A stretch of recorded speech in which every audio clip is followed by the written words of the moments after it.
Hello guys, welcome back to our YouTube channel. स्वागत है आपका फिर से हमारे यूट्यूब चैनल में। तो इस वीडियो में हम आपको बताएंगे कि अगर आप फोर्थ जनरेशन यानी कि चौथी पीढ़ी का HIV टेस्ट आप करवाने के लिए जा रहे हैं तो आपको कितने दिन तक वेट करना है, इसके विंडो पीरियड के बारे में हम बात करेंगे इस वीडियो में। आप वीडियो को एंड तक देखिए और अगर कोई डाउट आपके माइंड में रहेगा तो आप कमेंट बॉक्स में कमेंट कीजिए, आपके सारे डाउट्स क्लियर कर दिए जाएंगे। तो जैसा कि आप लोग जानते ही हैं कि जो HIV वायरस है वो किन तरीकों से फैलता है। दोस्तों, बहुत सारे तरीके हैं जिनसे HIV वायरस फैल सकता है। सबसे पहला जो तरीका है जिससे सबसे ज्यादा HIV वायरस फैलता है वो है अनप्रोटेक्टेड सेक्स से। आप नीडल शेयरिंग अगर आप करते हैं इससे भी फैल सकता है। ब्लड ट्रांसफ्यूजन से फैलता है। जो माँ अपने बच्चों को ब्रेस्ट फीडिंग करवाती हैं तो उससे भी HIV वायरस फैलता है। तो काफी सारे तरीके हैं, बट जो मोस्ट तरीका है, सबसे ज्यादा जिस तरीके से HIV वायरस फैलता है वो है अनप्रोटेक्टेड सेक्स का। तो दोस्तों, अगर आपको ऐसा लगता है कि आप HIV वायरस की चपेट में आ गए हैं और आप अपना टेस्ट करवाने के लिए जाना चाहते हैं तो दोस्तों, चौथी पीढ़ी के टेस्ट के लिए जो विंडो पीरियड होता है वो है 28 दिनों से 42 दिनों तक। तो दोस्तों, आप अपने एक्सपोजर से 28 दिनों तक जोड़िए, देन आप टेस्ट के लिए HIV टेस्ट के लिए जाएं। अगर आप जितना लेट करेंगे, जितना लेट आप HIV टेस्ट के लिए जाएंगे, जो टेस्ट की एक्यूरेसी रहती है वो उतनी ही बढ़ती चली जाएगी।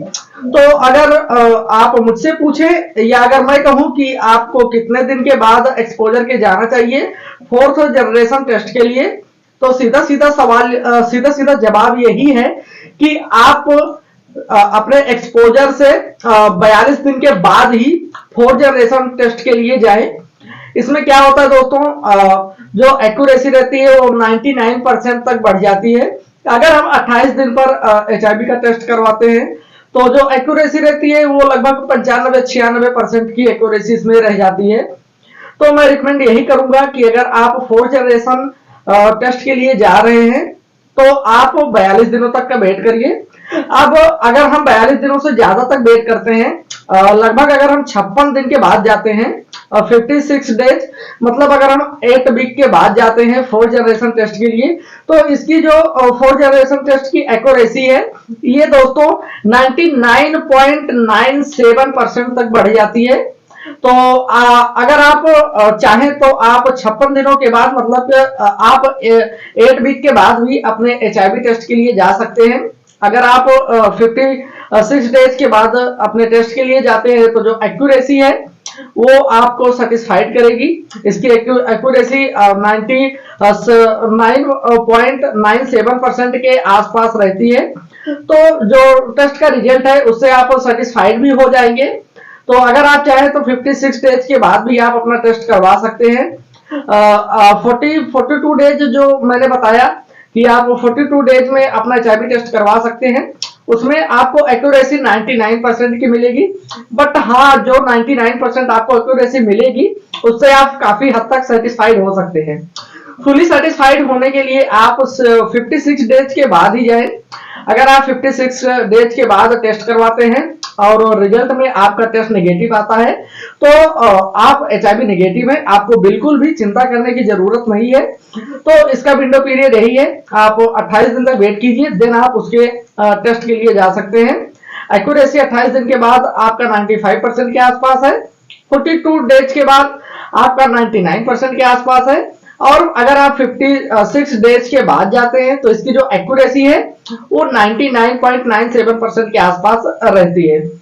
दोस्तों, ऐसा कोई भी टेस्ट नहीं है, ये साइंस है, इसमें कोई भी आपको 100% की गारंटी नहीं देगा। 0.001 ये लोग इसलिए छोड़ देते हैं क्योंकि देखिए ये साइंस है, इसमें कभी भी कुछ भी हो सकता है। तो इसीलिए कोई भी टेस्ट आपको 100% एक्यूरेसी की गारंटी नहीं देगा। फिर भी 99.97% की एक्यूरेसी बहुत होती है। तो इस वीडियो में आपने समझ लिया होगा कि अगर हम फोर्थ जनरेशन टेस्ट के लिए जाते हैं टेस्ट करवाने के लिए तो हमें कितने दिन तक वेट करना है, विंडो पीरियड क्या है। फिर भी अगर कोई डाउट आपके माइंड में है तो कमेंट बॉक्स में कमेंट कीजिए। ये चैनल हमने स्पेशली HIV पेशेंट्स के लिए बनाया है, तो इसमें नॉन HIV पेशेंट्स भी, नॉन HIV लोग भी हमारी हेल्प कर सकते हैं। हमारे YouTube चैनल को सब्सक्राइब करें, वीडियो पसंद आया तो वीडियो को लाइक करें। मिलते हैं नेक्स्ट वीडियो में। जय हिंद, जय भारत।